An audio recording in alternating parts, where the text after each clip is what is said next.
సిద్దిపేట జిల్లా కట్కూరులో కొత్త తెలంగాణ చరిత్ర బృందం సభ్యుడు అహోబిలం కరుణాకర్ సహసభ్యులతో కలిసి వీరగల్లులను, శిల్పాలను గుర్తించాడు.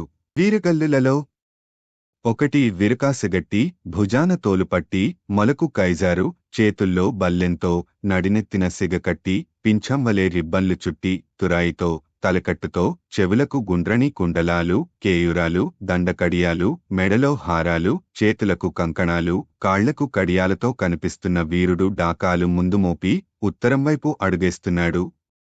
అతని కాళ్ల కింద అలంకరించబడ్డ గుర్రం నిలబడి ఉంది. ఈ వీరుడు తలపై ఛత్రంతో గుర్తించదగిన రాచహోదా కలవాడు. ఈ ప్రాంత పాలకుడు కావచ్చు. రాష్ట్రకూటులలో అమోఘవర్షుడు, అతని కొడుకు అకాలవర్షుని రాజప్రతినిధిగా కొలనుపాక 20,000 నాడును పాలించిన శంకరగండరస గొప్ప వీరుడని చరిత్ర. అతడే రాజ్యరక్షణలో ప్రాణం కోల్పోయి ఉంటాడు. వీరమరణం పొందిన అతనిని దివ్యలోకంలో వింజామరలు వీచి సేవిస్తున్న అప్సరాంగనలు.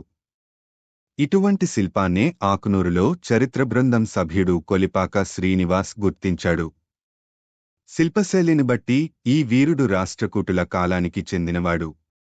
రెండవది తలపై ఛత్రం, సిగకు పింఛం తప్ప అంతాపై వీరునివలెనే ఆహార్యంతో కనిపించే మరొక వీరుని వీరగల్లు. మూడవది కూడా రెండవ వీరునివలెనే కనిపించే వీరగల్లు. నాలుగవది కూడా పై వీరుని లెక్కనే కనిపిస్తుంది కాని కుడిచేతిలో దూసిన కత్తి, ఎడమచేతిలో డాలు అగుపిస్తున్నాయి. ఐదవ వీరగల్లులో వీరుడు అంతా పై విధంగానే ఆహార్యంతో ఉన్నాడు కాని ఒక స్త్రీని సిగపట్టుకుని కత్తితో పొడిచి చంపడం కనిపిస్తున్నది. ఆ స్త్రీ కూడా ఆయుధంతో తలపడుతున్నట్టుంది. ఇటువంటి వీరగల్లు అరుదు. కట్కూరు, ఆకునూరు, ధూల్మిట్ట వంటి ఈ ప్రాంత గ్రామాలలో వీరగల్లులు విరివిగా లభిస్తున్నాయి.